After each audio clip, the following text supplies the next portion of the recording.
ওম অখণ্ড সংহিতা বা অখণ্ড মণ্ডলেশ্বর শ্রী শ্রীমৎ স্বামী স্বরূপানন্দ পরমহংসদেবের উপদেশ বাণী ঊনবিংশ খণ্ড হইতে পাঠ। দেবত্ব ও তপস্যা। পাবনা জেলান্তর্গত হাপানিয়া নিবাসী অপর এক পত্রলেখকের পত্রের উত্তরে শ্রী শ্রী বাবামণি লিখিলেন, লোকে তোমাকে দেবতার মতন শ্রদ্ধা করে, ইহা লোকেরই সৌভাগ্য। কারণ মানুষকে শ্রদ্ধা করিতে শেখা খুব তুচ্ছ একটি কাজ নহে। কিন্তু লোকে শ্রদ্ধা করে বলিয়াই তুমি দেবতা হইয়া যাও নাই। দেবতা হইবার জন্য তোমাকে তপস্যা করিতে হইবে।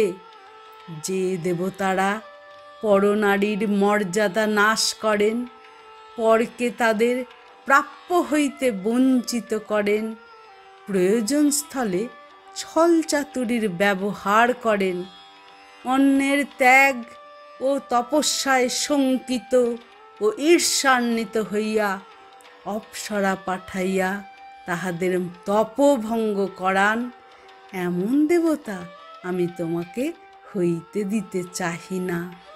যে দেবতা দেবতা নামের যোগ্য, আমি তোমাকে তেমন দেবতায় পরিণত হইতে দেখিতে চাহি। এই দেবত্ব ভোটের জোরে আসে না।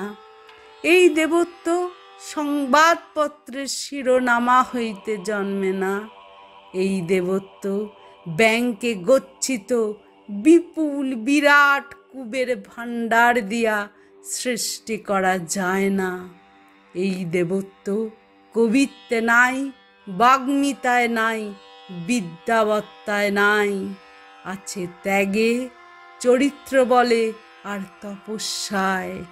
মানুষ তোমাকে শ্রদ্ধা করে, ভক্তি করে, ভালোবাসে, ইহা অত্যুত্তম কথা।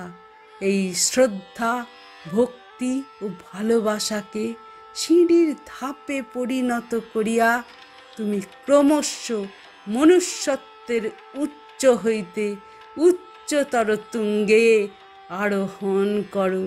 আমি ইহাই চাহি। এই শ্রদ্ধা, ভক্তি, ভালোবাসা তোমার শিরঘূর্ণন উৎপাদন করিয়া তোমাকে পদচ্যুত, পথভ্রষ্ট ও অসংযত করুক, ইহা আমি চাহি না। মনুষ্যত্বের চূড়ান্ত পরাকাষ্ঠারই নাম দেবত্ব, এবং ইহা বিনয়, বিনম্র, শুদ্ধ চিত্তেরই স্বাভাবিক ফসল।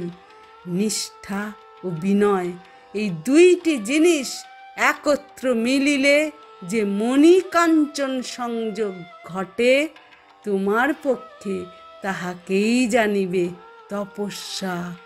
চলিতে চলিতে বিরাম চাহিও না, অবিচলিত বিক্রমে কেবলই চলিতে থাকো।